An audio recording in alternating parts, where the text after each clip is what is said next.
welcome to the paranormal side. Today we have a special treat for you.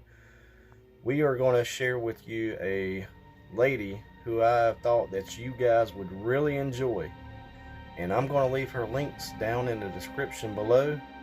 But let's get on into her story. She's got a good story that she wants to tell us, and I think that you guys will really appreciate it also. Hello, Paranormal Side family. Joe and Kari make such enthralling, terrifying, and exciting videos that I absolutely love watching. And I am so honored that they invited me to be a part of their show and to share one of my stories with all of you. My name is Morticia Evermorgue, and my channel is Coffee and Cryptids, where I tell you about encounters and legends of cryptids while I drink coffee. So grab a cup and settle in. It's story time. Imagine this. You've gone out for a camping trip into the woods. After parking your camper van and getting set up for the night, you decide to take a little walk while you still have some daylight. You've been looking forward to this break, a chance to breathe in the fresh air and feel the dirt under your feet. After walking for a while, admiring the trees and the scenery, you realize it's quiet, too quiet. No birds, no bugs. You shrug it off and keep going, when suddenly you hear a sound that stops you dead in your tracks. Brush rustling, twigs cracking. Is someone else out here? You know you picked a very secluded spot on purpose so you could get some privacy. It's not hunting season, but you think to yourself, maybe it's a deer, and keep walking. But you're walking a little faster now. The noises continue behind you. Panic starts to build. Is someone following me?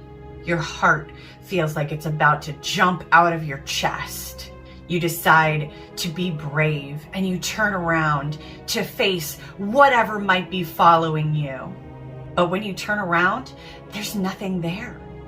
There are no noises besides the heavy thump, thump, thump of your heart, which is practically in your throat now. Obviously, the best thing to do at this point is make a run for it back to your camper. So you don't waste any time. You take off in a dead run. It's following you. Oh God, it's following you. It's not making any attempts to conceal itself now. Whatever this thing is, it is big as you run as fast as you can, not looking behind you. You make it back to your camper and almost tear the door off, getting back inside. Slamming the door, you slide down to the floor, breathing heavy, listening. The silence is broken by a blood-curdling, howling shriek as something slams on the door of your camper. I'm curious, what would you do? This is where my imagination takes me when I read encounters about the beast of the land between the lakes. The land between the lakes is in rural Kentucky and Tennessee at the border, literally between two lakes, Lake Barkley and Kentucky Lake. This area is over 170,000 acres that have been plagued by roving phantoms, Indian curses, mysterious lights, and my favorite, the beast, who is said to prowl the area at night, unleashing blood-curdling howls and screams in the dead of night.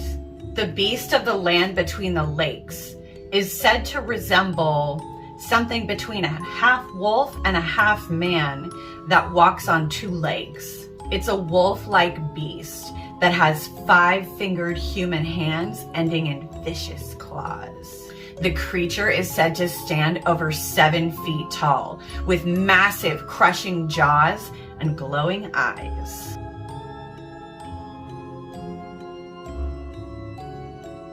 If you encounter this creature, you're definitely going to know, because it's said to be accompanied by a fetid, rotting stench.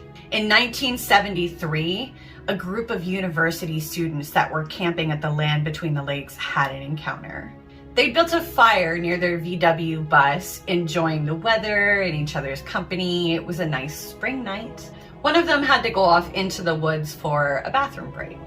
While he was out there, he heard something sniffing around that didn't sound like any animal he had ever heard before, and he had the distinct feeling that he was being watched. He told his friends, but they just brushed it off that, it was probably just a wild hog. He told them no, it wasn't. The sound was like nothing he had ever heard before, and he was clearly nervous. His friends just ignored him.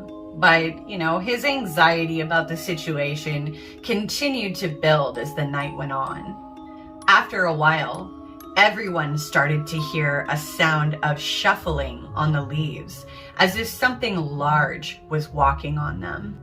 From the sounds they were hearing, it was circling their campsite, moving quickly. Now they were all freaking out. They grabbed their flashlights and started shining them out into the night, trying to put eyes on whatever was making this sound, but they couldn't see anything. Suddenly, they heard howling, a wild, insane howling. They said it was so loud, much louder than a wolf would be capable of.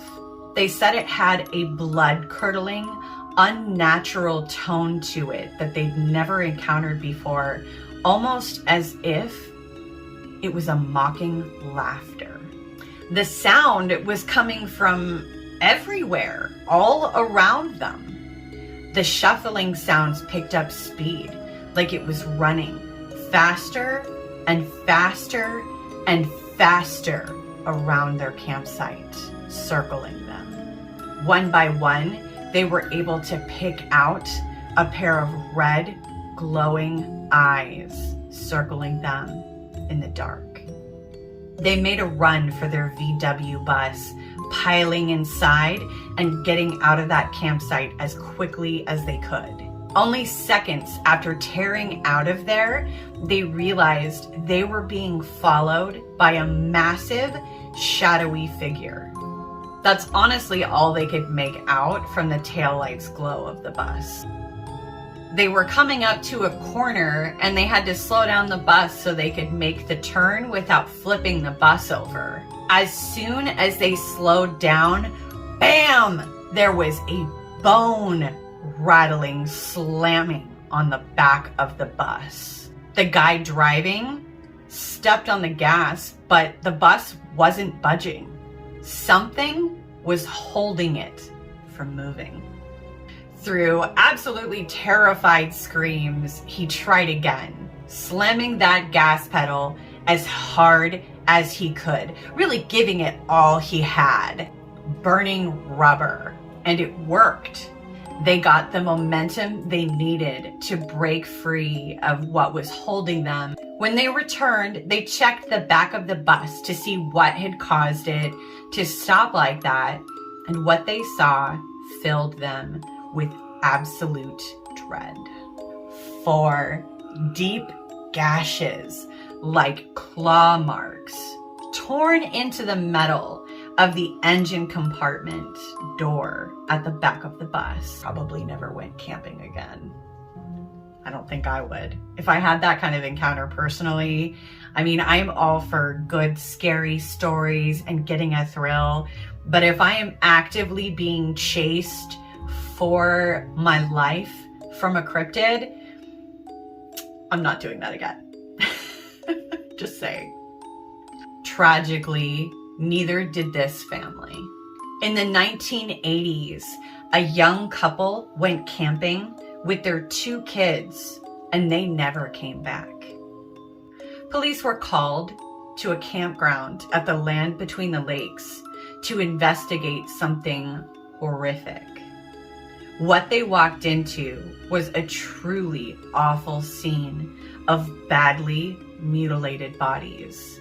The bodies were of the young couple and one of their children in an absolutely unspeakable state. Something had ruthlessly savaged these poor people. Their limbs were torn from their bodies and thrown all over the place. They found flesh flayed from the bone as if something had been eating them. Organs were scattered all over the place. The deep scratches and bite marks all over the bodies were not consistent with any animals in the area. Boy, this one's rough. A child was still missing, so the officers spread out to search for it. About 50 yards from the campsite, an officer was scanning the area when he felt a drip on the brim of his hat. He looked up, and a thick, cold fluid sprinkled onto his face and dripped down onto the front of his shirt. He took off his hat to see what it was, shining his flashlight on it, and screamed. It was blood. He kept screaming. His scream became a wail and eventually trailed off into a whimper. The others arrived quickly, shining their flashlights in the direction of the screaming, and found him holding his hat in one hand and his flashlight in the other. They saw the blood on his face, on his shirt, and on the brim of his hat. He told them it was dripping down from up above them. As they pointed their flashlights higher and higher and higher, something was spotted. They all saw it. A very small hand was dangling down from a branch really high up in the tree, as well as a slender, lifeless leg that still had a white sock on the foot. It seems that the missing child had been carried far, far, far up into the tree and leisurely eaten while carefully laid out on a large branch. At both the campsite and in the tree bark, they found the same kind of long, coarse, brownish gray hair.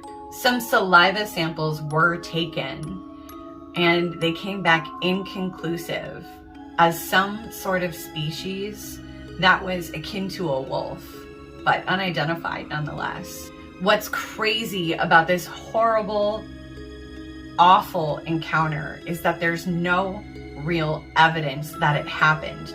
The entire event was covered up. At the time, it was considered that that type of publicity would completely shut down any tourism they had going on at the land between the lakes. And I guess at that time, economically, that would have been devastating for the land between the lakes. So it was pushed under the rug. Accounts of this beast from the early days of American expansion in Kentucky tell of hunters disappearing in the woods and of strange, unnatural howls that echoed through the forest at night. In those early times, bison still roamed Kentucky wild, and hunters would sometimes encounter the mutilated carcasses of these massive animals. They'd find them like half-eaten, lying in the grass with their throats clearly ripped open by some type of massive claws. Others have come forward with their own encounters with this fierce, elusive beast. In fact, there are many experienced hunters who are aware of the spooky legends in the land between the lakes that won't go there or will warn you to only go there at your own risk. Sometimes physical evidence is even documented, such as tufts of fur or dugout nests that appear to have been slept in by something really large.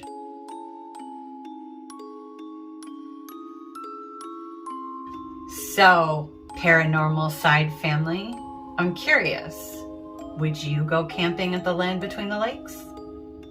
Do you think that the beast could be real or simply a legend? Thank you all so much for listening. I'm Morticia Evermorgue. If you liked my story today, be sure to give a like and go follow my channel, Coffee and Cryptids, for more content like this. Sleep tight. Don't let the ghoulies bite. Bye. Wow, guys, what do y'all think about that? Would you stay at the campground at the Land Between the Lakes, Carrie? Personally, I don't know.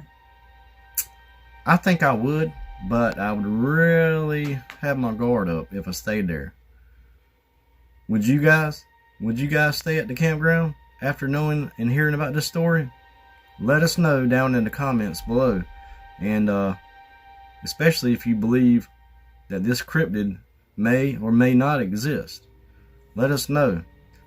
Please, guys, make sure that y'all go and subscribe to her channel. She has really, really good content, and I thought that you guys would really enjoy her channel. So I wanted to share her content with you guys, you know, to kind of give you like a taste of what she brings to her channel, because I really enjoy her channel.